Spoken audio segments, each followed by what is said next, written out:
Sudarshan चटर्की TV news Marathi मध्ये सर्वांचे सहर्ष स्वागत। पाहूया आजच्या ठळक घडामोडी। नाट्य, नृत्य व संगीत क्षेत्रात नावलौकिक प्राप्त कलागुण संपन्न पुण्याच्या भारूड सम्राज्ञी श्रीमती पद्मजा कुलकर्णी यांना नुकतेच राज्य शासनाच्या सांस्कृतिक विभागाकडून प्रतिष्ठेचे पुरस्कार देऊन गौरवण्यात आले।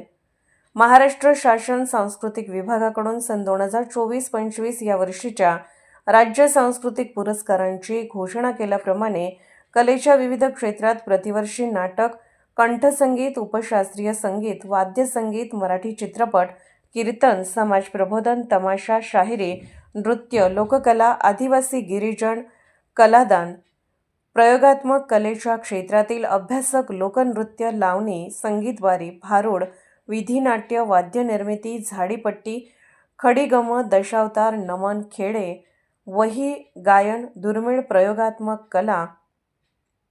प्रयोगात्मक कलेशी संबंधित संस्था, ध्वनितंत्रज्ञ, संगीत संयोजन, व्हॉइस ओव्हर या क्षेत्रामध्ये ज्या कलाकारांनी प्रदीर्घ काळ सेवा केलेली आहे अशा कलावंतांना राज्य सांस्कृतिक पुरस्काराने सांस्कृतिक कार्य मंत्री ॲडव्होकेट आशिष शेलार यांच्या हस्ते मुंबई येथील रवींद्र नाट्य मंदिर येथे नुकतेच वितरित करण्यात आले।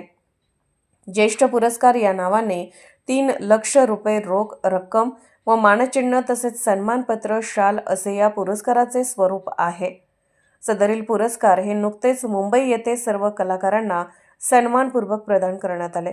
ज्येष्ठ पुरस्कारार्थी भारूड सम्राज्ञी, गायिका, नर्तिका, नृत्य व संगीत दिग्दर्शिका श्रीमती पद्मजा कुलकर्णी ज्यांचे वय सध्या 82 वर्ष आहे यांना सन 2024 मधील सर्वोत्कृष्ट राज्य पुरस्काराने सांस्कृतिक कार्य विभागाचे सचिव सन्माननीय डॉक्टर किरण कुलकर्णी तसेच माननीय सांस्कृतिक कार्यमंत्री ॲडव्होकेट आशिष शेलार यांच्याकडून अभिनंदन करण्यात आले।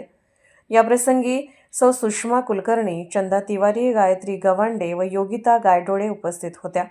टीव्ही न्यूज मराठीचे कार्यकारी संपादक नईम चट्टर्की यांचा हा रिपोर्ट। पुढील बातम्या पाहण्यासाठी आपले चॅनल लाईक आणि सबस्क्राईब करा व बेल आयकॉन दाबायला विसरू नका।